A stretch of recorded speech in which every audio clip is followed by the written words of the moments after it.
y santificar. Y hoy vamos a estar terminando el capítulo 11. Entonces prepara tu Biblia, Primera de Corintios, capítulo 11, versículos.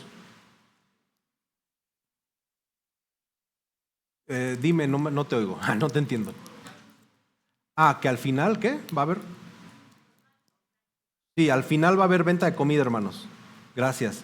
Que Valeria es muy callada y su intérprete, lo que Valeria quiso decir, ¿no? Así. No se olviden que tenemos venta de comida al final. Gracias por recordarme, Cris.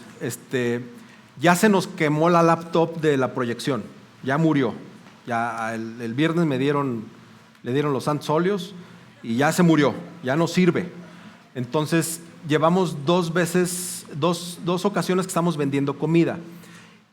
Y si Dios quiere, con la venta de hoy necesitamos, ya lo del audio ya pasó a cuarto plano, hermanos. Necesitamos comprar una laptop y inclusive cosas que se requieren para que ustedes disfruten de poder leer las letras acá y ver los versículos bien coquetos. Necesitamos una laptop o una PC o algo, no sé. Entonces, al final, nachos con carne y bebidas no alcohólicas, ¿ok? Agua y refresco. Chili beans con nachos o nachos con chili beans. Soy el único en esta iglesia que no puede comer eso. Todos los demás pueden comer. Mi esposa tampoco. Pero voy a dar mi contribución de 17 paquetes. Nada, de 2 paquetes. Pero por favor, y esto también es un tiempo para convivir, hermanos. Un ratito aquí nosotros. Amén. Y bueno, el doctor dijo que al mediodía me tomo mis pastillas, así que me las voy a tomar. Pónganse de pie y preparen su Biblia para leerla.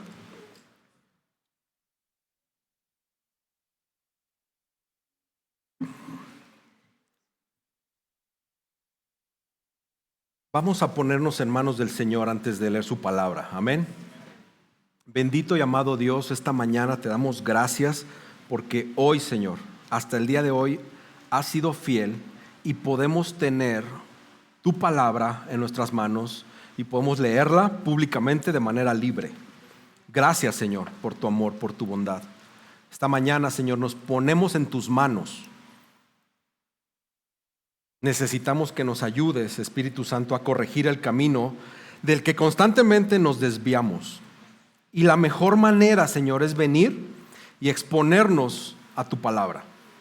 Por favor, Espíritu Santo, habla a cada uno de los corazones que estén aquí presentes. Transfórmalos. Yo tengo fe, Señor, en que por el simple hecho de leer tu palabra, Señor, en voz alta, tiene poder y transformará corazones.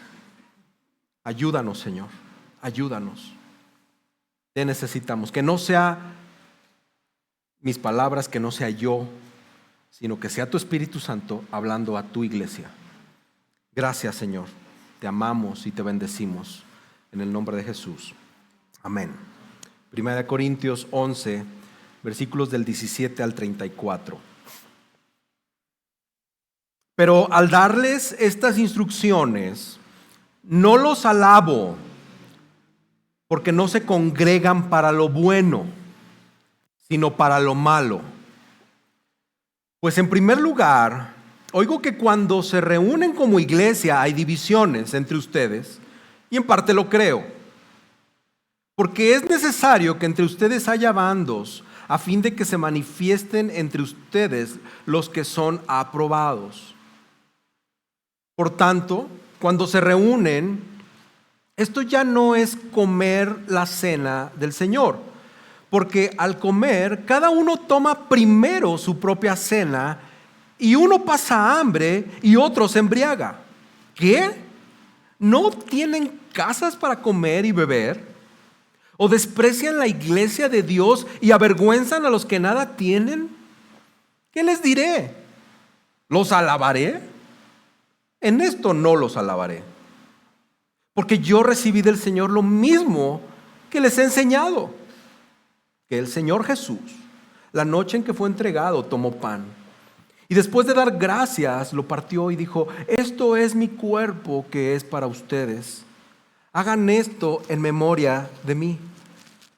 Y de la misma manera tomó también la copa después de haber cenado, diciendo: esta copa es el nuevo pacto en mi sangre. Hagan esto cuantas veces la beban en memoria de mí.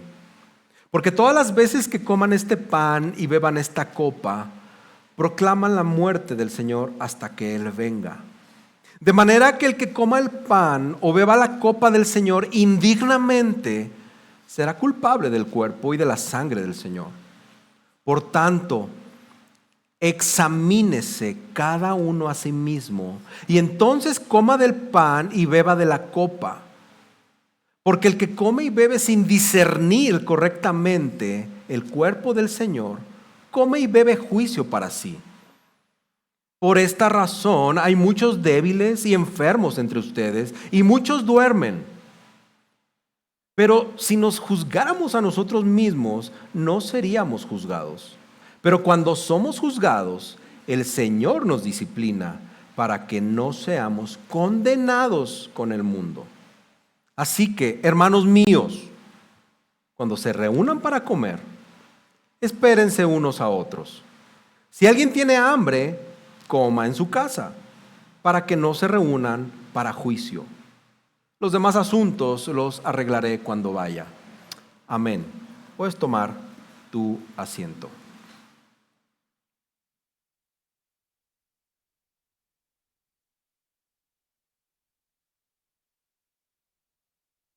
Algo muy importante que tienes que saber es que el apóstol Pablo está hablándole a los creyentes.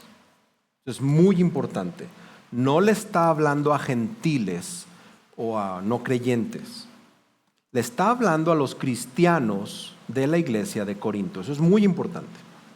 El énfasis, mis hermanos, que traigo para ustedes y que yo quisiera que ustedes se quedaran con este resumen es: examínate y participa con humildad. Estamos hablando de la cena del Señor. Examínate y participa con humildad, recordando la cruz y viviendo en unidad con Cristo. Examínate y participa con humildad, recordando la cruz y viviendo en unidad con Cristo. Creo que este es uno de los pasajes que tenía muchas ganas de predicar, porque cada domingo, 1 de mes, desde que plantamos esta iglesia, por la gracia del Señor, hemos celebrado la comunión o la Santa Cena. Pero en 6 años, pues no habíamos podido predicar este pasaje. Entonces, hoy es esta oportunidad y le doy gracias a Dios por ello. Hermanos, la cena del Señor, pongo el cronómetro porque luego no lo pongo y se espantan a la 1:30. No queda, bueno, ahí está. La cena del Señor o la comunión o la Eucaristía, como algunos la conocen, es muy importante, mis hermanos, para la fe cristiana. Es tan importante que la Biblia lo aborda 5 veces. Aparece en Mateo 26, del 26 al 29, en Marcos 14, del 22 al 25, en Lucas 22, del 14 al 20, y en 1 Corintios, en el capítulo 10, versículo 16 al 22, y ahora en nuestro pasaje del capítulo 11, del versículo 17 al 34. La cena del Señor, junto con el bautismo, constituyen estas 2 ordenanzas o estos 2 sacramentos de la iglesia bíblica. Algunos creen, no muchos, pero algunos creen que también el lavamiento de pies tendría que ser esta o una tercera ordenanza, pero no es así. Y la Iglesia Católica Romana pues reconoce 7. Ellos son más prolíferos en los sacramentos. Entonces ellos reconocen 7: el bautismo, la Eucaristía, la confirmación, la penitencia, la orden sacerdotal, el matrimonio y la extrema unción. Pero los que nos consideramos evangélicos o dentro del movimiento protestante, solo limitamos dos ordenanzas, y son el bautismo y la cena del Señor. Porque estas dos ordenanzas, estos dos sacramentos cumplen con 5 criterios muy importantes. El primero es que estas ordenanzas fueron prescritas por el Señor Jesús de manera puntual. Él las ordena. El resto que les dije, el Señor no ordena eso. También fueron proclamadas entre los santos a partir de que el Señor Jesús lo prescribió, y no así las otras. Además, estos dos sacramentos fueron practicados por las iglesias desde el inicio de la iglesia primitiva. Otro punto es que solo los salvos participaban en ellas. Y un quinto criterio es que estas dos ordenanzas ilustran el sacrificio expiatorio y la resurrección corporal de nuestro Señor Jesús. Entonces es importante abordar esto y otras cosas que les voy a decir a continuación para dar contexto al pasaje. Nuestro Señor Jesús instituye la cena del Señor, y esto aparece en Mateo 26, del 26 al 29. Dice: mientras comían, Jesús tomó pan y, habiéndolo bendecido, lo partió y dándoselo a los discípulos dijo: tomen, coman, esto es mi cuerpo. Y tomando una copa y habiendo dado gracias, se la dio, diciendo: beban todos de ella, porque esto es mi sangre del nuevo pacto, que es derramada por muchos para el perdón de pecados. Les digo que desde ahora no beberé más de este fruto de la vid, hasta aquel día cuando lo beba de nuevo con ustedes en el reino de mi Padre. Amén. Amén, hermanos, esta es una promesa, despierta. La próxima vez que Jesús coma la Santa Cena, lo va a hacer con nosotros. Wow. Ahora, ¿cómo debemos de entender la naturaleza de la Cena del Señor? Porque también ahí hay debates, ¿no? ¿Cuál es la relación de Cristo con esta ordenanza? Y a lo largo de la historia de la iglesia, pues básicamente hay 3 puntos de vista que tienen que ver con la naturaleza del Señor. Y no voy a ahondar mucho en las primeras 2, obviamente. Pero la primera es la transubstanciación. Aunque parezca trabalenguas, no lo es. Transubstanciación. Y esta, hermanos, es la postura de la iglesia romana, donde la comunión, esto es importante porque luego te marean allá afuera, entonces para que no te mareen. La comunión para ellos se le conoce como sacrificio incruento, o sea, un sacrificio pacífico, donde cada vez que la realizan, Cristo es continua y permanentemente sacrificado. Y donde el pan y el vino, de manera sobrenatural, ellos dicen que se convierte realmente en el cuerpo y en la sangre de Cristo. Entonces, cuando ellos están comiendo literal la carne de Jesús y tomando literal la sangre de Jesús, ¿ok? Literal. Ahora, cuando el sacerdote levanta los elementos, ¿te acuerdas? Sí te acuerdas, ¿no? Si estabas ahí sentado. Levanta el cáliz, ¿no? Y la oblea. Cuando hace eso el sacerdote, imparte la gracia de Dios. Pero la gracia de Dios que imparte el sacerdote solamente la puede recibir aquellos que se prepararon para tomar la Santa Cena. Los que realmente piden perdón y se arrepienten. O sea, está limitada la gracia. La gracia para ellos no la da Dios, sino la da el sacerdote. También para ellos no practican, si te acuerdas, dar el vino. Solo dan pan. Y esto a mí me sorprendió, no me acordaba, pero solo dan pan porque su costumbre dice que no se vaya a derramar indignamente la sangre de Cristo. Solo unos pueden tomar la sangre de Cristo, otros no, porque si no se va a desperdiciar.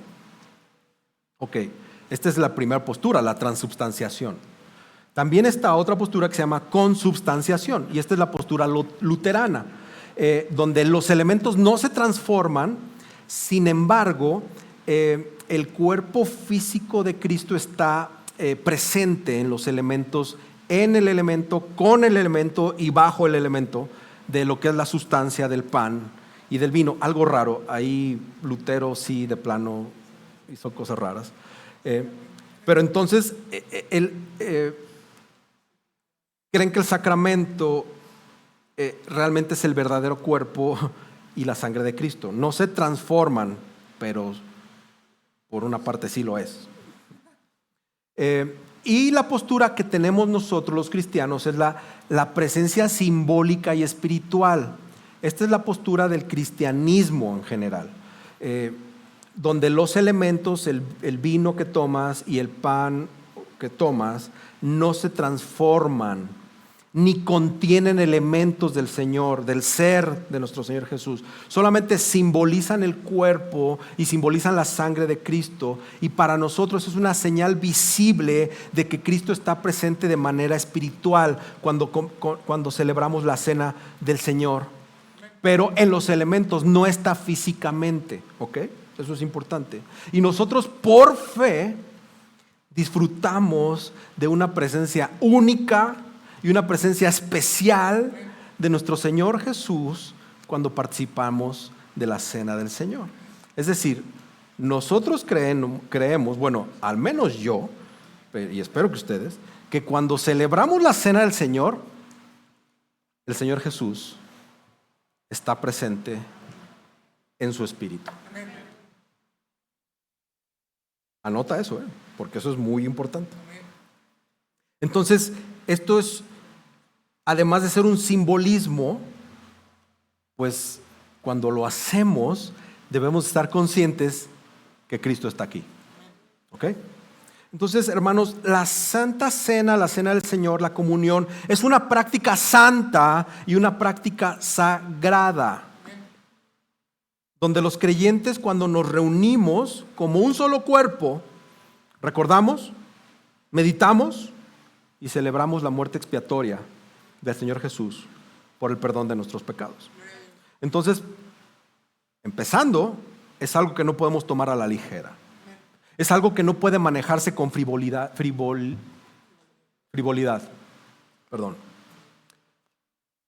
Y entonces, solo aquellos quienes creen en Cristo deben participar en esa celebración. Porque esta es una señal de ser un verdadero cristiano y de un cristiano que permanece viviendo la vida cristiana. ¿Ok? Y de una vez lo digo, la Santa Cena está abierta a los que son cristianos. ¿Ok? Si la estás tomando y no te has bautizado, entonces, según lo que acabo de decir, no deberías tener ningún pretexto para no bautizarte.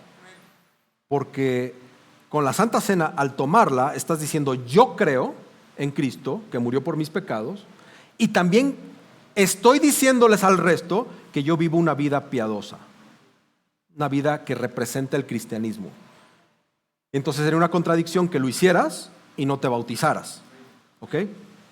Entonces, para aquellos de mis hermanos que son cristianos, que están tomando la Santa Cena ese domingo, pero que no se han bautizado, tienen que bautizarse de volada.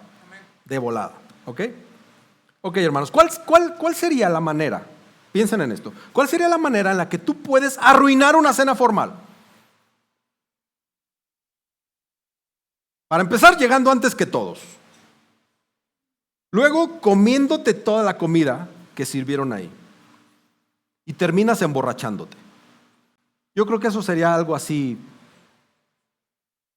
catastrófico y además con eso arruinarías la cena navideña, ¿no? Con tus suegros. Tristemente y lamentablemente es lo que sucedió básicamente con algunos de los cristianos corintios cuando la iglesia se reunía para celebrar la Santa Cena. Entonces, algunos de estos hermanos distorsionaron tanto la celebración de la Cena del Señor que apenas era reconocible ese evento como la Cena del Señor o la Santa Cena. Piensa en la actitud de esas personas. Y tenemos que aceptar, hermanos, que hay muchas personas que conocemos que son abusivas. Y tristemente hay muchas dentro del cristianismo. Demasiadas personas en todo el mundo viven sus vidas bajo el principio de quítate, hazte para allá, hazte un lado, yo primero. Realmente competimos en todo, ponte a analizar. Competimos en todo, en deportes, en negocios, inclusive en nuestra vida familiar competimos, ¿no? Nuestras mamás se encargan de decirnos cuando somos niños que nuestro primo es más inteligente que nosotros. Y entonces tenemos que luchar contra el primo para ser más inteligentes que él. O el hermano, o no sé. Cuando tenemos la oportunidad de ser los primeros en algo, nos apresuramos para tomar esa posición de primeros en algo. Un ejemplo claro, cuando te quieres subir al metro o al camión. Todos en la fila, más bien ya ni hay filas. No existen las filas. Saber quién gana por un asiento o por un tubo de tu preferencia, ¿no? Porque ahí en esa esquinita tú estás bien. Y si te descuidas, te ganan el lugar en todo. ¿Sí o no? En todo. Entonces Pablo enfrenta una situación terrible en esa iglesia de Corinto. Esa actitud y este regaño que Pablo les está dando, no dudo que en el momento de la cena del Señor hubiera empujones, hubiera empujones, gandallismo, como le conocemos aquí, cuando se celebraba la cena del Señor. Codazos para llegar al pan, o mira, te habla la hermana, y agarras el vino. Hazte un lado, estás en mi camino, yo tengo derecho a tomar primero la Santa Cena. Un poquito en el contexto, en ese entonces eran alimentos muy diferentes a como nosotros celebramos la cena hoy. Era una cena, literal, ¿sí? Había comida, había bebida. Ese era el contexto de ellos. Entonces, pues lo primero que quiero tratar es, cuando surjan problemas, tenemos que abordarlos. Cuando una iglesia necesita ser reprendida y corregida, así tiene que suceder. Decir la verdad en amor, pues requiere que hagamos ambas cosas, ¿no? Reprenderla y corregirla. De hecho, este mes estamos orando por la exhortación, que es uno de los valores que nos tienen que distinguir a los que somos de esta iglesia. Debemos ser distinguidos por exhortar en amor, dice la palabra, ¿verdad? Entonces, hermanos, tenemos que lidiar con las divisiones. Lo primero que viene en el pasaje. Pablo anteriormente los había elogiado en el versículo 2. Pero ahora él está revisando el comportamiento de esta iglesia durante la cena y les manda una palabra crítica. Y dice el versículo 17, pero al darles estas instrucciones no los alabo. ¿Te acuerdas en el versículo 2? Los alabo, dice. Ahora no, porque no se congregan para lo bueno. Estamos hablando de cristianos, acuérdate. Cristianos bautizados que proclamaron a Cristo, sino se juntan para lo malo. La reunión que tenían para adorar y observar la comunión no era glorificante para Dios. Obviamente no era edificante para el cuerpo de Cristo que se reunía ahí. Y dice, en primer lugar, oigo que cuando se reúnen como iglesia hay divisiones entre ustedes. Y en parte lo creo. Entonces vemos que hay una división pues sociológica, ¿sí? Social, en lugar de una división teológica. Aquí no era un tema doctrinal, era un tema de clases sociales, entre los que tienen y entre los que no tienen. Es decir, los ricos de los corintios para que te sitúes, estuve investigando. Regularmente los ricos, las casas romanas o grecorromanas tenían varios patios. El primer patio era el atrio, el primer patio donde recibían a todo mundo. Luego había algunos espacios y tenían un patio interno. En ese patio interno era donde los ricos hacían sus festines previos a recibir al resto de los hermanos de la iglesia para celebrar la cena del Señor en el atrio. O sea, los dividían, les decían: ustedes pobres al frente, ahí venimos, o venimos de nuestra fiesta para hacer la cena del Señor, algo así. Entonces estas divisiones obviamente estaban mal, ¿no? Era algo que no es correcto, pero Dios las usó para propósitos redentores. Si bien Pablo lamenta las divisiones que surgieron alrededor de la cena, reconoce que estas facciones, porque la palabra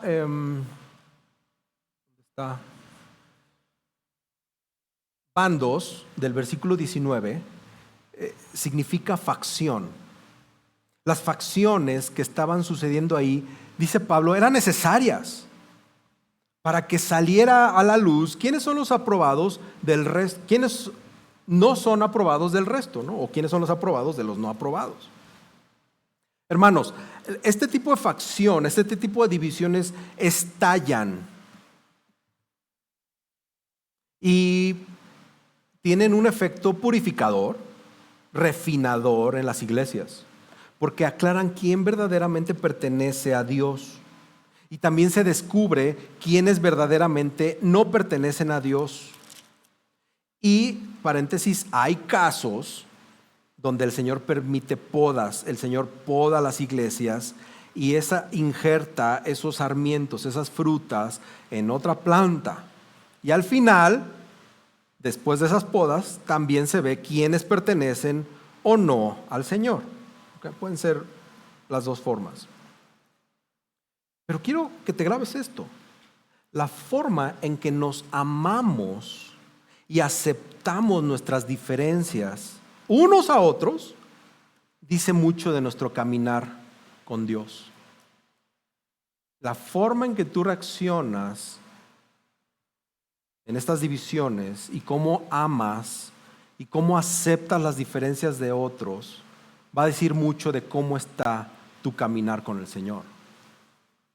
Hermanos, cuando en una iglesia surgen divisiones, el Espíritu Santo no nos llama a ignorarlas,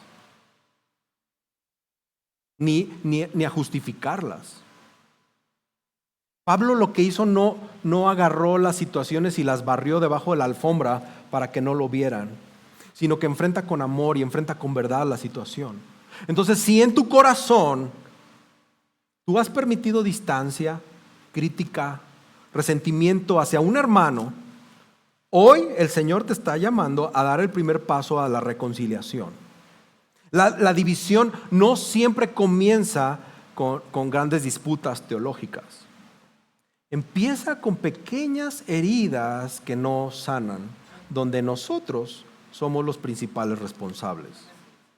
Tal vez no dijiste nada, pero simplemente te apartaste. Tal vez juzgaste en silencio. Tal vez pensabas que no necesitabas a ese hermano o esa hermana. Pero cuando dejamos que eso se quede anidado en nuestro corazón se endurece. Y cuando venimos a la mesa del Señor, la mesa del Señor deja de ser un lugar de comunión. Por eso se llama Santa Cena, la Cena del Señor, o la comunión. Y estamos contradiciéndonos. Entonces, hermanos, Dios a veces permite estas tensiones para refinar nuestra fe y para no romper la comunión. Porque va a haber diferencias que surjan en las iglesias y ahí es donde vamos a realmente ver si estamos dispuestos a amar, inclusive cuando no es fácil amar. Las divisiones deben de llevarnos a hacer un examen profundo y preguntarnos, ¿mi actitud revela que pertenezco verdaderamente a Cristo?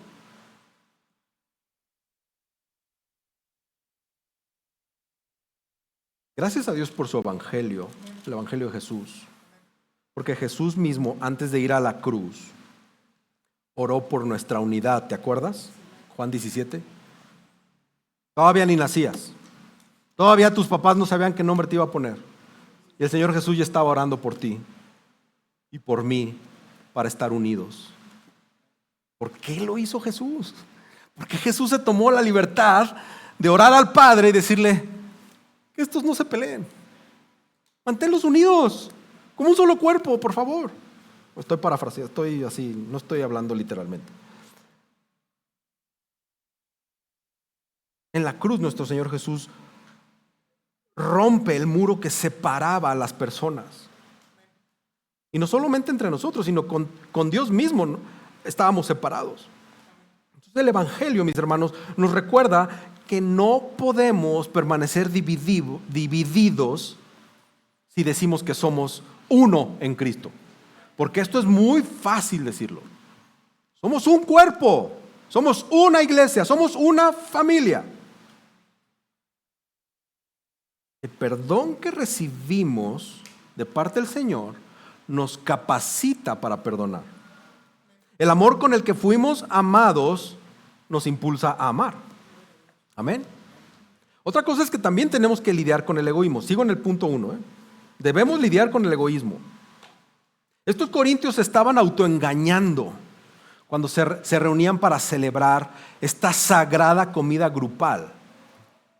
Y cuando lo hacían, dice el versículo 20, no era para comer la cena del Señor. ¿Y qué evidencia tiene Pablo de esto? Pues está en el 21. Y le dice, porque al comer, cada uno toma primero su cena, su propia cena. O sea, vemos un enfoque individualista, egoísta. Dice que cuando uno pasaba hambre, el otro mientras tanto se embriagaba. Estos corintios, estos hermanos corintios, que seguramente hoy están en el cielo, en la presencia de Dios, eran culpables de permitir la iglesia era culpable de permitir que sus ricos cristianos tuvieran prioridad sobre sus pobres cristianos pobres, ¿no? Eran culpables de permitir la glotonería. Acuérdate que estos estaban mal influenciados por las fiestas paganas, ¿no? Donde antes se complacían, ¿no? Donde los ricos se atiborraban. Mientras que los pobres, y acuérdate que muchos de esos pobres eran siervos, eran esclavos, pasaban hambre, recibían poco o nada para comer y beber, y cuando tenían, pues pronto se les acababa. Entonces, esto, hermanos, lo viví en Cuba. No el problema, sino lo que voy a decir. Perdón, tenía que haber dicho primero antes. Estos cristianos pobres iban a comer la Santa Cena porque en muchos casos era su única comida decente que podían tener. Y esto lo viví en Cuba, donde el pastor Eddie, que me invitó a predicar a su iglesia, hicieron una comida. Le dije, ¿por qué haces comida? ¿No? Dice, porque pues una vez al mes es el único día donde nuestros hermanos pueden desayunar y pueden comer. Los otros domingos o los otros días de la semana no sabemos si comen, si desayunan, comen o cenan. Algo así. Y que mientras pasara eso, hubiera maltratos, desprecio. Entonces los ricos no solamente estaban lastimando a sus hermanos en sus estómagos, sino también espiritualmente y en sus sentimientos. Entonces Pablo se indigna, hermanos, de este comportamiento egoísta, de este comportamiento pecaminoso, y se pronuncia con severidad en el versículo 22. ¿No tienen casas para comer y beber? ¿O desprecian la iglesia de Dios y avergüenzan a los que nada tienen? ¿Qué les diré? ¿Los alabaré? No los elogio en esto. Es como si les dijera, nunca hubiera creído que ustedes que confiesan a Cristo y que Cristo los perdonó y que los salvó y los limpió con su sangre, nunca hubiera creído que ustedes hicieran esto. No los voy a reconocer a ustedes. Era un momento de una comida sagrada donde la iglesia tenía que ser edificada en ese momento por el significado. Y en lugar de ser edificada la iglesia, estaba siendo derribada la iglesia. Un comportamiento egoísta, un comportamiento narcisista, que indudablemente, mis hermanos, insulta a Dios y que nos tendría que avergonzar a los que somos cristianos. Este tipo de cosas no debe de tener lugar en la familia de la fe. Hermanos, el egoísmo se puede esconder hasta en los actos más santos. Los corintios estaban reuniendo para adorar, pero en realidad estaban buscando su propio beneficio. Y nosotros también podemos caer en el mismo error. Venir al culto esperando recibir sin dar. Buscar ser vistos sin servir. O disfrutar de la comunión, pero sin compartir cosas con quienes más lo necesitan. Ahorita tenemos 2 ejemplos tremendos con nuestros brothers de Poza Rica y de Cuba. Bueno, no nos vayamos muy lejos. En esta iglesia hay necesidad. Y cuando pedimos contribuir para la despensa, pues este mes no pudimos entregar nada. Con vergüenza se los digo. La mía y la que ustedes les debería de dar. No pudimos entregar despensas. Y ha habido meses que hemos bendecido a 3 familias. Pero sí hay necesidad. Se ven ricos, pero no son ricos, hermanos. Esto es algo que podemos aplicar hoy mismo. Cuando nuestra adoración se centra en el yo, pues obviamente el Señor ya no está en el centro. Entonces una iglesia puede llenarse de actividades y aún así vaciarse en amor. Y pareciera que ese egoísmo es inofensivo. Total, nadie me ve que vengo esperando recibir sin dar o a ser visto sin servir. Pero esto hiere a Cristo y al cuerpo de Cristo, hermanos. Pregúntate con humildad, tú ahí en tu interior, sé humilde delante del Señor. ¿Estoy participando en la vida de la iglesia para bendecir? ¿O me gusta sobresalir para ser el primero en recibir? ¿Estoy atento a las necesidades de mis hermanos? ¿Me alegro con los que se alegran? ¿Y lloro con los que lloran? ¿O solo veo por mí mismo? Bendito Dios, porque el Evangelio nos da esa liberación o liberalidad. El Evangelio nos libera del egoísmo, hermanos. En la cruz, nuestro Salvador se entregó por otros, eliminando cualquier tipo de egoísmo. Jesús no vino a ser servido. Todos lo sabemos. Jesús vino a servir. Jesús vino a dar. ¿Qué dio? Su vida. ¿Para qué? Para rescatarnos. Entonces, cuando recordamos esa entrega, estamos entendiendo que la verdadera comunión nace del sacrificio. La comunión no nace de intereses propios. Tenemos muchos nuevos en esta iglesia. El Señor ya sacudió y ya está injertando frutitas, ¿no? A esas frutitas, los que nos quedamos, tenemos que mostrarles comunión, comunidad, para que ellos hagan lo mismo. Y eso solo es a través de mostrar el Evangelio de Cristo en nosotros. Recuerda, el Espíritu de Cristo, el Espíritu Santo en nosotros nos tiene que transformar para dejar de ser consumidores de culto, consumidores de música, de venir y pues ya cumplí, ya recibí, ya me voy. De ser críticos en vez de cuidadores. El Evangelio nos quita el yo primero para poder decir mi hermano primero. Tú en humildad, ¿cuántas veces has hecho eso? Mi hermano primero, yo después.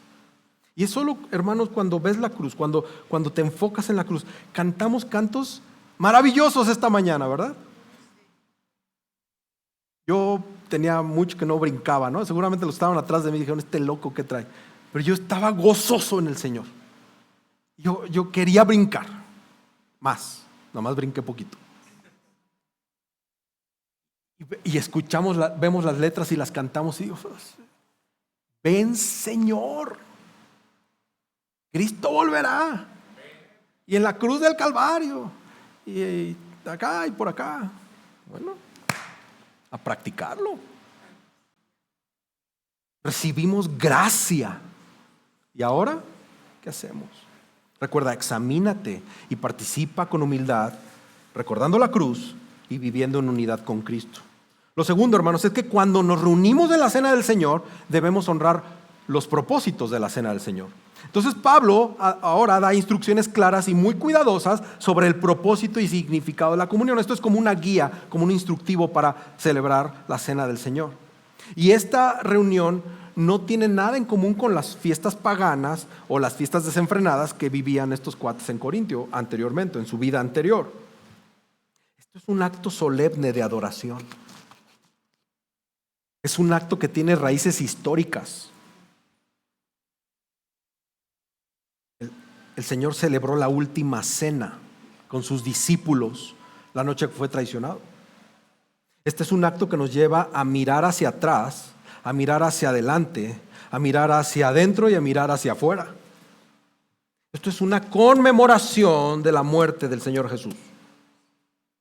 Y Pablo dice, yo recibí esto. O sea, Pedro, Juan, no sé quién, me dijo esto. Lo que yo recibí del Señor lo comparto con ustedes. Les comparto esta tradición originada con Jesús, transmitida a los apóstoles, incluyéndolo a él mismo. Y son palabras simples pero poderosas, porque yo recibí del Señor lo mismo que les he enseñado, que el Señor Jesús, la noche en que fue entregado, tomó pan y después de dar gracias lo partió y dijo, esto es mi cuerpo que es para ustedes, hagan esto en memoria de mí. Tomar el pan y partirlo o mascarlo está conmemorando, está ilustrando el sacrificio de Jesús cuando su cuerpo fue golpeado y quebrantado por nosotros mismos. Y luego continúa en el 25, ya te lo sabes de memoria, cada mes lo leemos. De la misma manera tomó también la copa después de haber cenado, diciendo, esta copa es el nuevo pacto en mi sangre, hagan esto cuantas veces la beban en memoria de mí. Nuevo pacto. No sé si te acuerdas de Éxodo 24:8, si no corre tu Biblia, ábrela. Éxodo 24, está casi al principio. Entonces Moisés tomó la sangre y la roció sobre el pueblo y dijo, esta es la sangre del pacto que el Señor ha hecho con ustedes, según todas estas palabras. Éxodo 24:8. Esta mención de la sangre de Jesús que apunta a una muerte brutal, hermanos, a ese sacrificio expiatorio donde su sangre fue derramada por completo en la cruz. Cuando lees Levítico 17:11 nos recuerda que la vida está en la sangre. Hebreos 9:22 dice y afirma, sin derramamiento de sangre no hay perdón. Yo no sé si no conoces a Cristo, o igual lo conoces y estás alejado, pero ¿quieres ser libre de la carga del pecado? ¿Quieres ser libre de la carga del pecado? Ríndete a Cristo, porque hay poder en la sangre de Jesús. Hay poder. Hay poder en la sangre de Jesús para perdonar. Y entonces cada vez que celebramos la cena del Señor en esta iglesia, recordamos eso. Recordamos eso. Maravilloso, hermanos. La cena del Señor nos llama a detenernos. Estas vidas ajetreadas que tenemos. Estas vidas, mejor no digo eso, pero estas vidas donde a veces no parecen cristianas. Y cuando celebramos la cena del Señor es, alto, párate, ve la cruz. Recordemos nuestro pecado, porque nuestro pecado fue tan serio que llevó a Cristo a morir. Pero su amor fue tan grande que Él voluntariamente quiso hacerlo. Entonces, hermanos, cuando tomen el pan, hay que hacerlo con gratitud. Cuando tomes la copa, hay que hacerlo con asombro, porque es una representación de la sangre de Cristo. Y tiene cierto misticismo esto. Tiene algo espiritual que no podemos explicar, pero que podemos confesar con lo que viene en la palabra. Hermanos, si el pecado ha endurecido tu corazón, otra vez, mira la cruz. Observa lo que hizo Cristo y ruégale, pídele que te ablande. Fue en la cruz donde el Señor Jesús selló su pacto, este nuevo pacto, y lo hizo con su sangre. Lo decimos domingo a domingo. Bueno, domingo cada mes. Ya no vivimos bajo condena, vivimos bajo su gracia. El sacrificio nos ha perdonado, y no solamente nos ha perdonado, sino que nos transforma. Todos somos testigos de ser otras personas antes de Cristo y después de Cristo en nuestras vidas. Entonces, cada vez que comemos, cada vez que bebemos, estamos proclamando esta verdad.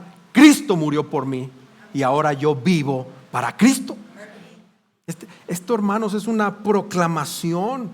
Es una proclamación que anticipa el retorno de Jesús. Por eso la cena nos lleva a mirar el pasado, porque estamos recordando un sacrificio pasado de nuestro Señor Jesús por nuestros pecados. Y también tenemos que ver hacia el futuro. Pablo lo está haciendo.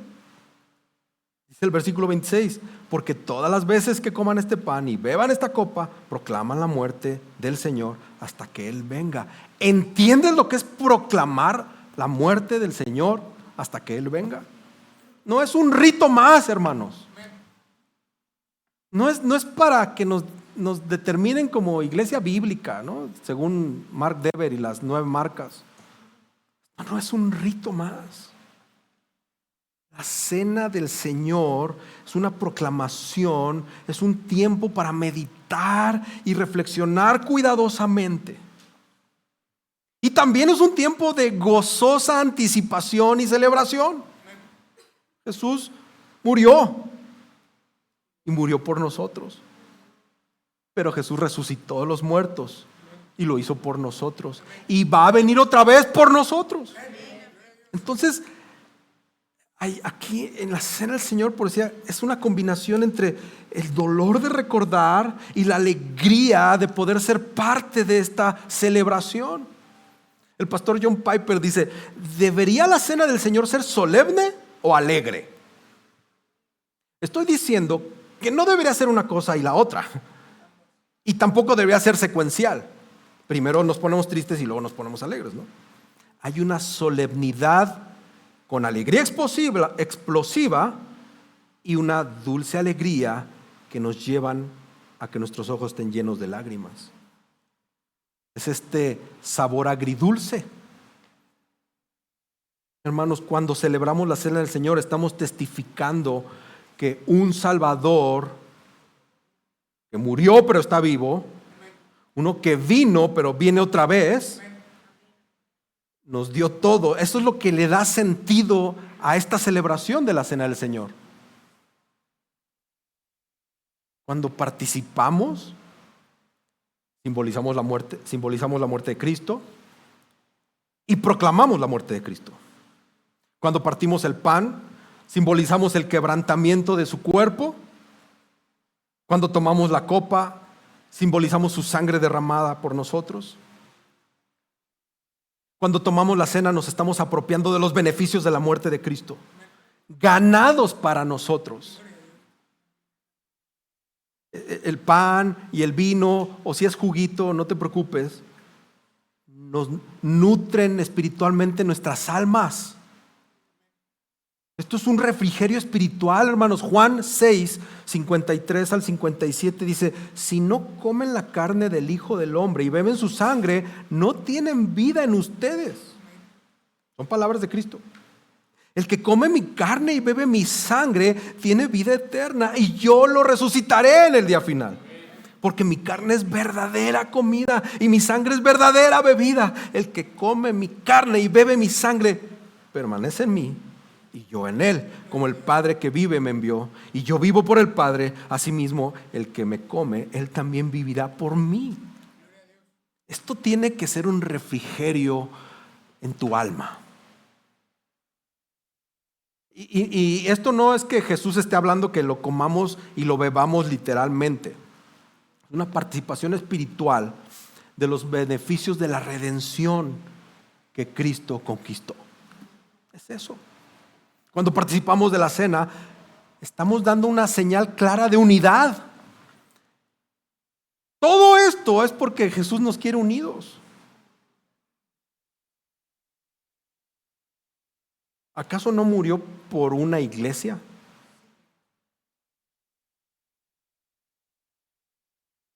Primera Corintios 10:17, que lo predicábamos anteriormente, pero que no, aquella vez no quise ahondar en este pasaje, y hoy sí. Primera Corintios 10:17 dice: puesto que el pan es uno, nosotros que somos muchos, somos un cuerpo. Porque todos participamos de aquel mismo pan. ¿Pueden ver hasta aquí el rico significado de la cena del Señor? Cuando participamos y venimos a la presencia de nuestro Señor Jesús, recordando lo que hizo por nosotros, estamos participando de los beneficios de su muerte. Recibimos ese alimento espiritual y estamos unidos con los otros creyentes. Y hay más cosas, hermano. Cuando hacemos la cena o participamos de la cena, esto es un recordatorio vivo y una confirmación de que Jesús nos ama. Porque lo repetimos y lo repetimos y lo repetimos. Porque nos amó, se sacrificó. Cuando tú te acercas a la cena, se restablece esta confianza nuevamente. O se debería de restablecer esta confianza, este recordatorio del amor personal de Cristo por mí. Y luego va al futuro. Cuando celebramos esta cena, lo estamos haciendo como un previo a sentarnos en la mesa del Rey, donde venimos como una familia eterna, donde aquí nos da la bienvenida y donde nos dará la bienvenida a otras bendiciones celestiales reservadas solo para nosotros. Y todos la conocen como las bodas del Cordero. ¿No te emociona? A mí me dan ganas de llorar. Y un día voy a estar siendo servido por Cristo. Lo voy a ver cara a cara. Cuando celebramos la Santa Cena tenemos que estar pensando en eso, hermanos. No en que si te pegó el pan en el paladar, o que si están muy chiquitos los trocitos que dan, o el vasito está muy corriente, o ahora cambiaron de vino, ahora cambiaron ahora es jugo. Estos no son cristianos porque toman jugo, estos no son cristianos porque toman vino. Esas son estupideces, hermanos. Vean lo que les estoy predicando. Y nosotros ahora estamos preocupados porque es que ese canto no es de la Santa Cena. ¿Por qué no inventan un canto del Espíritu Santo más acá? Porque estamos acostumbrados a lo transaccional, a lo que a mí me conviene, a lo que a mí me gusta, a lo que me hace vibrar, me hace sentir y como que levitar. Esto es muy serio. Tenemos que participar no como esos que viven sin esperanza. Por eso el cristiano se goza, vive gozoso, no llega así. Pues a lo mejor llegas así adentro, pero Pero Cristo te salvó. ¿Qué importa si estás enfermo? Me dice mi esposa, ¿te preocupaste por el diagnóstico? Y le dije, me preocupo más porque voy a viajar y no quiero que me vaya a dar el tembeleque ahí en el avión. Pero no me preocupa. Nos estamos pudriendo, estamos viejitos, ya vamos para allá. Pero ¿sabes lo que le dije a Dina? Esto es una muestra de que cada día estoy más cerca del Señor. No podemos llegar cansados, desanimados, cuando decimos que creemos que Jesús murió por nuestros pecados, que resucitó y que volverá. No podemos venir cansados, desanimados, desilusionados, dudosos, cuando entendemos y vemos su fidelidad. Entonces, cuando vengas a la mesa, recuerda que Él va a cumplir todas sus promesas. Eso es lo que nos enseña el Evangelio, eso es lo que nos enseña la cruz, eso es lo que nos enseña la resurrección. Eso no fue el final de la historia. Es el principio de una nueva historia donde se van a cumplir todas sus promesas que ya se han venido cumpliendo, claro. La cena del Señor es una muestra del reino venidero, hermanos. Es algo que vamos a disfrutar con Él. Entonces, Cristo nos sirve la mesa hoy. Y un día va a ser en persona, en esas bodas del Cordero. Acuérdate, examínate, participa con humildad. Recuerda la cruz viviendo en unidad con Cristo. Lo tercero es, cuando nos acercamos a la cena del Señor, pues debemos venir preparados. Y aquí es donde la cosa se pone todavía más seria. No existe en la Biblia una instrucción sobre la frecuencia donde los creyentes tengan que reunirse para celebrar la comunión. Lo que sí sabemos es que tiene que ser lo suficiente, o debe de ser lo suficientemente frecuente para provocar en nosotros esta introspección de nuestra alma, porque cada uno de nosotros necesita esto para nuestra salud espiritual, nuestro alimento espiritual. Entonces tiene que ser frecuente. Porque es justo en esos momentos que yo sé que te ha pasado, que estás atravesando pruebas o dificultades o sufrimientos, y venir aquí con los hermanos y recordar el sacrificio de Cristo al tomar el vino y tomar el pan, es algo que te renueva. Entonces, esto tiene que ser constante. Pero también debe haber un examen personal de nosotros mismos.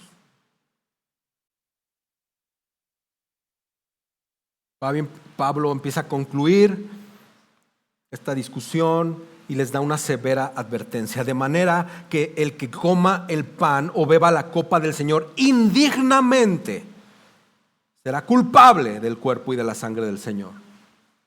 No entendemos estas palabras. No las hemos querido entender ni profundizar de lo que significa ser culpable del cuerpo y de la sangre del Señor. La división, un comportamiento egoísta, que lo estamos viendo, lo leemos de los Corintios, los hacían indignos de venir a la cena del Señor, a la mesa del Señor. Juan Calvino apunta, comer indignamente entonces es pervertir el uso puro y correcto de la Santa Cena por nuestro abuso de la Santa Cena. El egoísmo, la división y cualquier pecado no honran a Cristo. Pero el egoísmo y la división son pecados graves contra Cristo y su sacrificio. Entonces Pablo les da en el versículo 28 y los remata. Por tanto, examínese cada uno a sí mismo. Y entonces, o sea, es después de, examínate, y después de examinarte, come del pan y bebe de la copa. Hermano, examínate a ti mismo. Mira tu vida. Haz un inventario de tu corazón. Si tú no estás bien con Dios, si tú no estás bien con los demás, lo mejor, lo que yo te recomiendo de corazón es que no te acerques a la mesa de la comunión. Mateo 5, 23 y 24 dice: por tanto, si estás presentando tu ofrenda en el altar y allí te acuerdas que tu hermano tiene algo contra ti, deja tu ofrenda allí delante del altar y ve, reconcíliate primero con tu hermano y entonces ven y presenta tu ofrenda.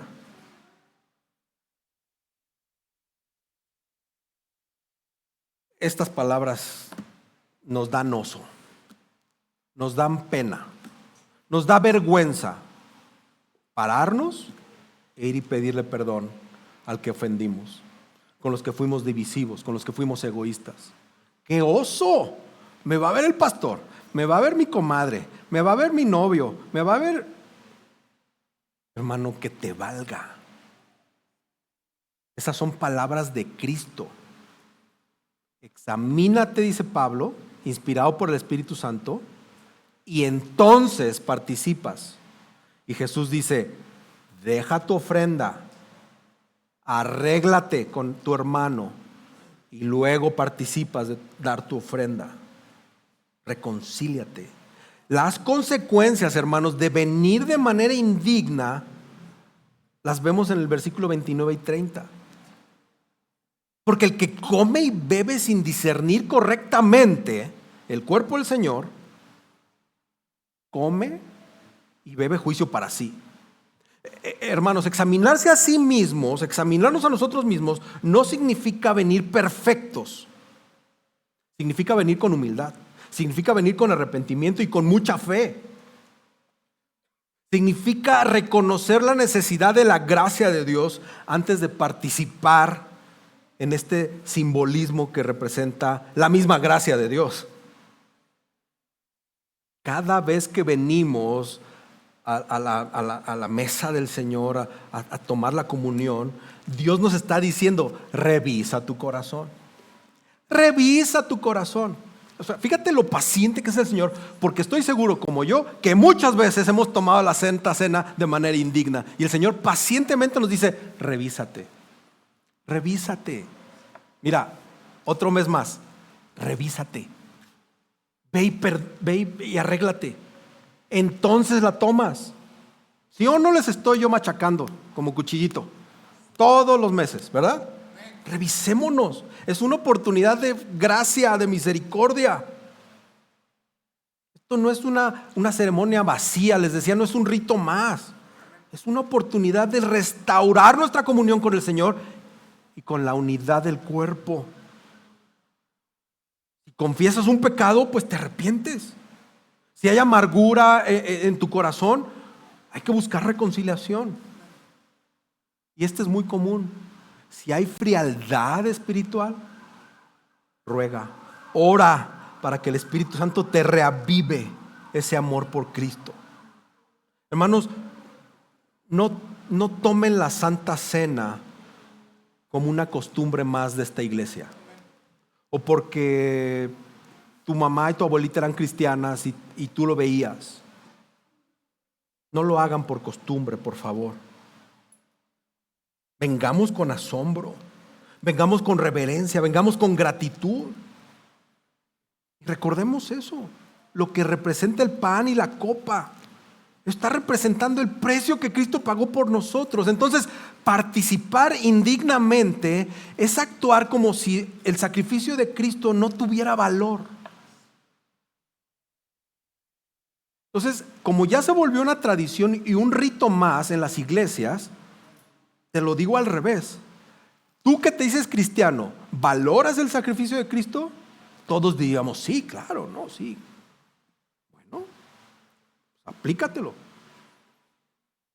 Si valoras el sacrificio de Cristo, ven con cautela a la cena del Señor. ¿Qué significa exactamente comer el cuerpo? ¿Estamos comiendo a Cristo o estamos comiendo a la iglesia? Participar de la cena, hermanos, donde los creyentes participan en el cuerpo de Cristo, dice 1 Corintios 10:16. Y puesto que hay un solo pan, nosotros que somos muchos somos un cuerpo.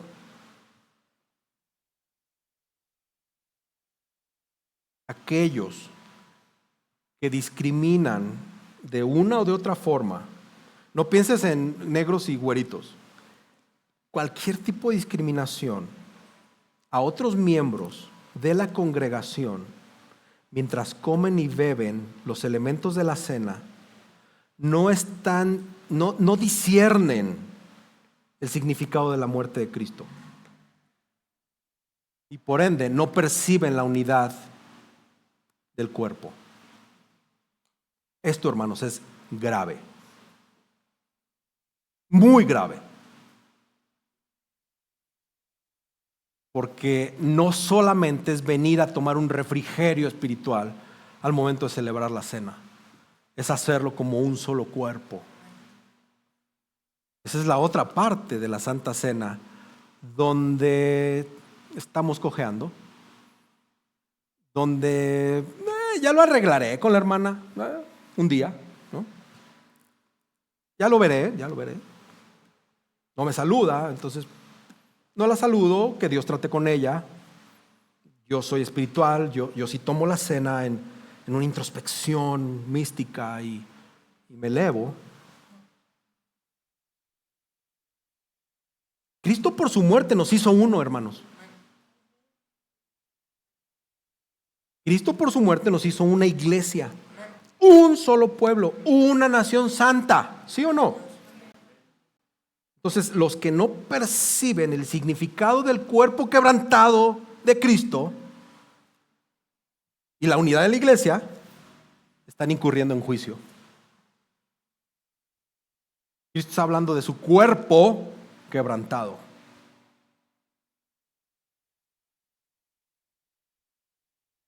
Ve cómo el versículo 30 explica ese juicio.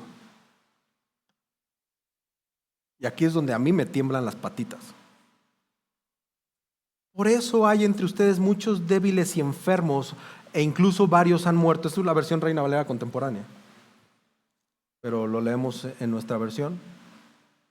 Por esta razón hay muchos débiles y enfermos entre ustedes, y muchos duermen.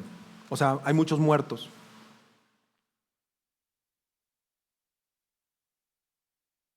Ve el juicio de Dios para aquellos que profanaron su mesa con divisiones y egoísmo. Y lo digo respetuosamente, si tú estás pensando, bueno, pero es que eso fue en la iglesia primitiva, eso fue en Corintios, ahorita vivimos bajo la gracia. Yo no quiero investigar eso.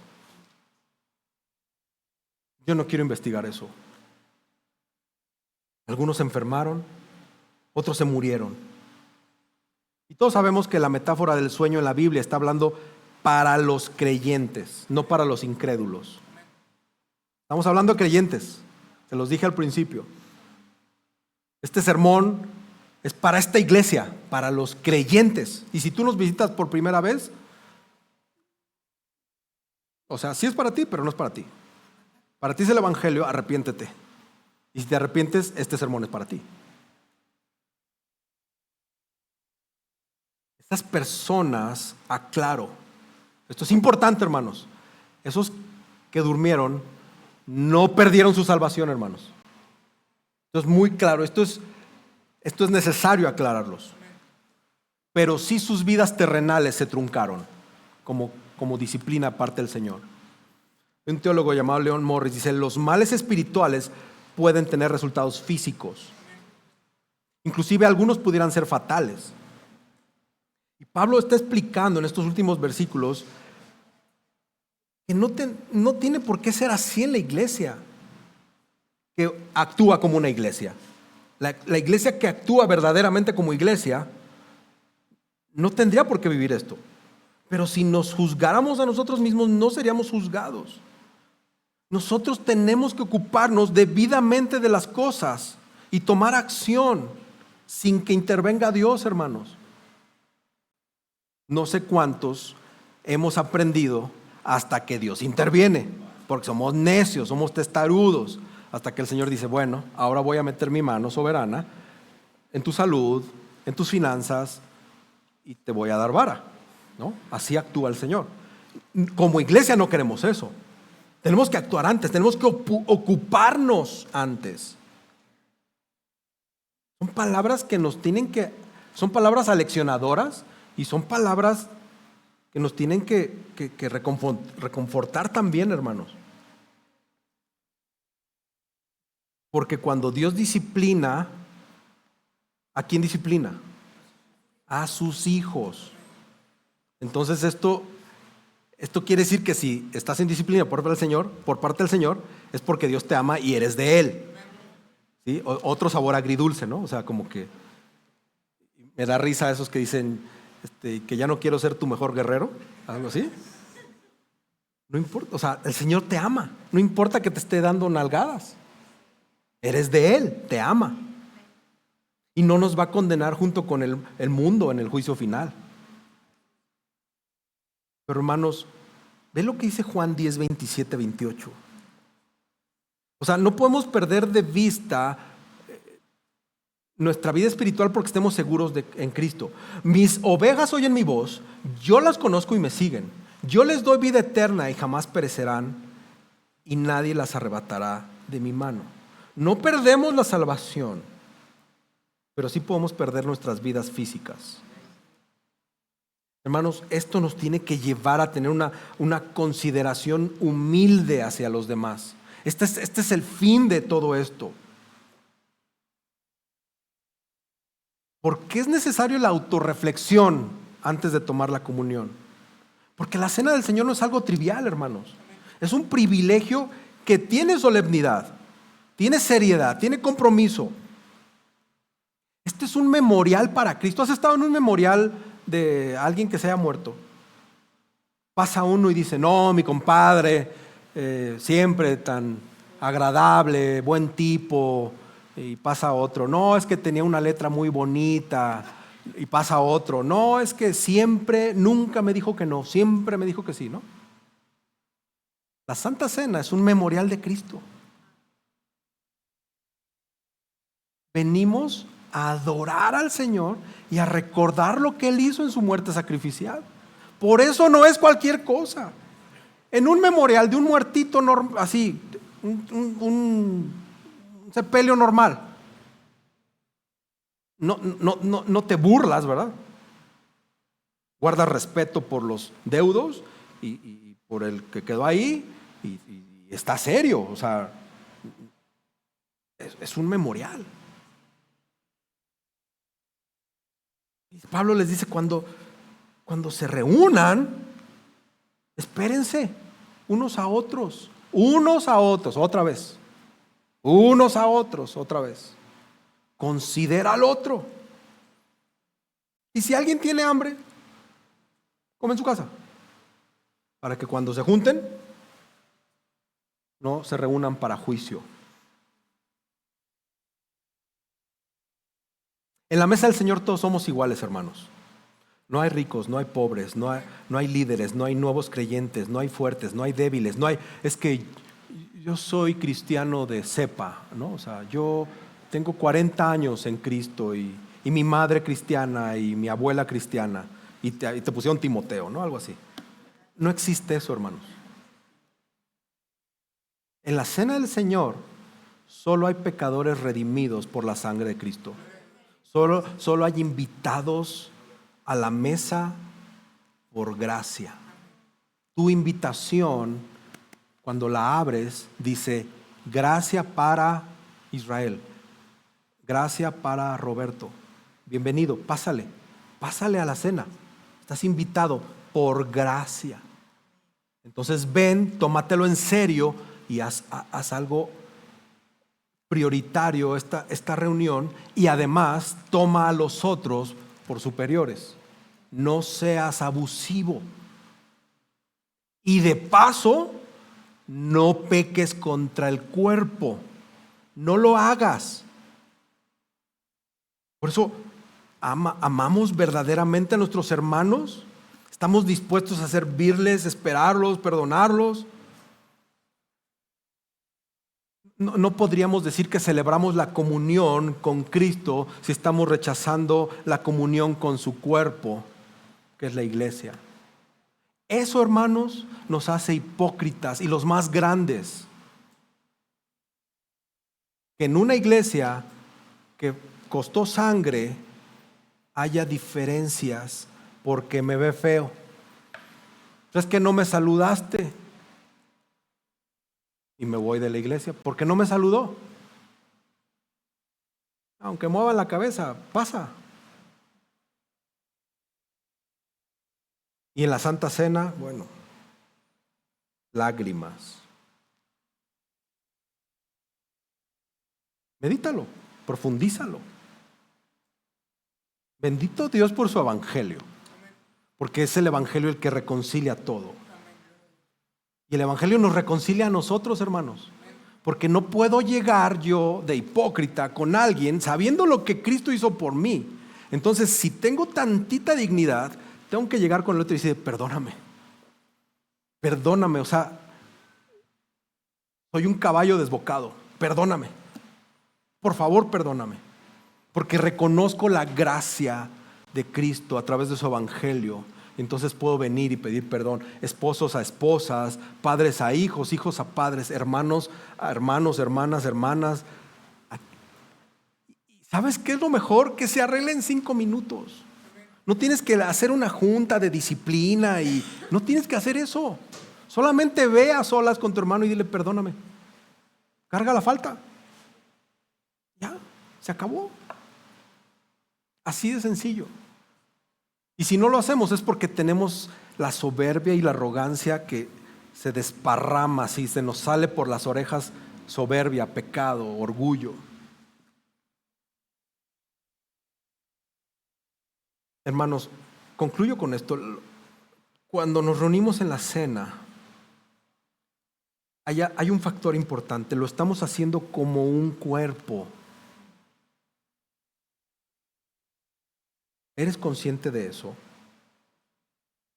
O sea, no solamente se trata de lo que tú sientes como individuo, de meditar y celebrar la muerte de nuestro Señor Jesús, es que lo estás haciendo al lado de otra persona, adelante o atrás de otra persona, que técnicamente nos decimos una familia, una iglesia, un cuerpo.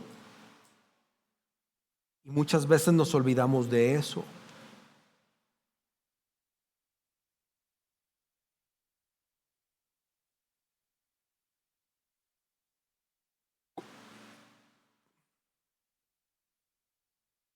Esto no es como en la iglesia romana, porque pudiera parecer eso, donde pequé o hice mal,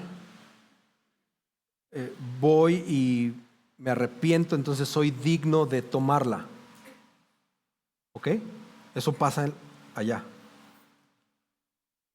Aquí es, por la gracia de Cristo, eres digno de tomarla.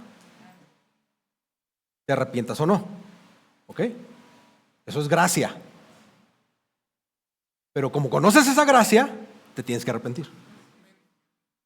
Ahí está el detalle, chatos. Ahí está el detalle. No tienes que venir perfecto. No tienes que venir alineado. Yo ya pedí perdón. Ya cumplí. Ahora sí, a tomar el pan y el vino. Ya cumplí. Esos son obras. Y aquí estamos hablando de gracia, donde Cristo te dijo, mira, Él murió por ti. Cristo te dice, yo morí por ti. No te lo merecías. Eres un cochino pecador. No te lo merecías. Nada. Ni la idea absurda de que tú me buscaste. Hasta eso yo te busqué, te dice Cristo. Y te hice creer que tú me buscaste. O sea, más gracia. ¿Ok? No te lo mereces, pero te lo doy. Y te amo tanto que te salvo, te perdono, te doy mi identidad, te doy mi ropa, te doy a mi Padre, te doy mi eternidad. Vas a poder gozar con nosotros en la eternidad y nos vas a poder ver. Pero que acuérdate de algo, es por gracia. Cuando entiendes eso, el próximo 1 del mes de noviembre, donde veamos, el domingo donde celebremos la Santa Cena, tú vas a venir diferente. Después de este sermón, yo anhelo que tu corazón sea diferente cuando tomes la Santa Cena. Que vengas con un compromiso superlativo con Cristo. Como iglesia tenemos que recuperar ese sentido vívido de la presencia del Señor durante la cena del Señor, durante su cena. Porque esto es una representación de lo que vamos a hacer en el cielo. La iglesia es una representación de lo que vamos a hacer en el cielo. Y así como te digo, si no te gusta venir a la iglesia, pues seguramente no te va a gustar el cielo. Lo mismo te digo, si no te gusta la Santa Cena porque el vasito está chiquito, porque el vino está amargo, porque está dulce, porque es jugo, por lo que sea, no te van a gustar las bodas del Cordero. Y creo que todos podríamos decir, qué colgado el pastor, o sea, si somos cristianos, ¿no? O sea, Reina Valera dice que las bodas del Cordero. Pero si no te gusta lo que pasa aquí el domingo y andas peleado y le haces caras a la hermana o al hermano, ¿ves dónde está la hipocresía? Ahí es donde tenemos que trabajar, mis hermanos. Ahí es donde tenemos que examinar nuestro corazón, reconciliarnos con el de al lado o con el de atrás o donde esté y venir con gratitud. Amén. Que esto que hacemos en esta iglesia no sea un rito más. Que esto sea un renuevo de nuestra fe. Que esto sea una sesión de amor y esperanza pensando en el Señor Jesús, porque pronto viene. Amén. Señor, en esta mañana, esta tarde ya te damos gracias. No podemos concebir que hemos faltado tanto, Señor. Estamos sorprendidos porque conforme leemos tu palabra, podemos ver lo alejados que estamos de ti en nuestras propias fuerzas. Y que si estamos cerca de ti es solo por tu gracia, por tu misericordia, por tu bondad, por tu amor. Porque si nos dejaras solos tantito, unos minutos, tendríamos una vida licenciosa.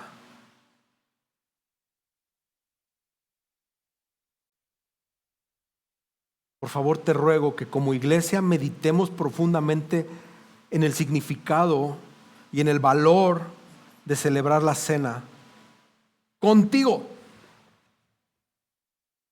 Un acto que te recuerda, que nos recuerda lo que tú hiciste por nosotros.